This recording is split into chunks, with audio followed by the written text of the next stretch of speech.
about studying history is that you learn to keep an eye out for what I'll call a hostile witness.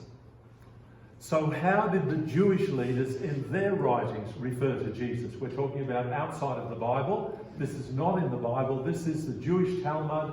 How were the Jewish leaders referring to Jesus in their writings? One, it has very few references to Jesus, calling him a false Messiah who practiced magic. Interesting. Justly condemned to death. They repeat the rumour that Jesus was born to a Roman soldier and Mary, suggesting something unusual about his birth. Jewish traditional literature also mentions Jesus, thank you so much, quite sparingly, but supports the gospel claim that he was a teacher, he was a healer and miracle worker, which they attribute to sorcery. Does the hostile witness confirm that Jesus lived and that he did miracles? That's what we're trying to clarify, and what I'm saying is this is a historical reference from somebody who's not sympathetic to the Christian church, in fact, antipathetic, I would think. So, have you read about Golgotha, the place of the skull? All of what I've covered up till now. One, he was a Jewish teacher. He performed miracles and cast out demons. In fact, half of the healing miracles in Mark's Gospel involve dealing with demonization of some sort. That's not original. I picked it up in one book and I thought, gee whiz, I knew it was there, but I hadn't noticed it was half of the healing miracles.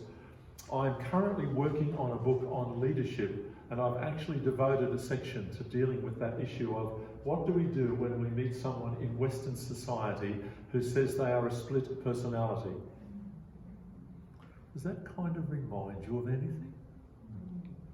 And where there was the person and the demon speaking through them.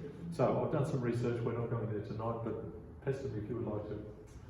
He was believed to be the Messiah, that's pretty straightforward. He was rejected by the Jewish leaders. He was crucified under Pontius Pilate. His followers believed he was still alive. The news had reached Rome by 64. All classes following him, men and women, slave and free, rich and poor. And again, I'll refer back to the writings of Pliny and writing to Trajan and the fact of the different class groups, and they were worshipping him as God. That is a pretty fair CV if we are trying to establish, was there evidence for Jesus apart from the Bible?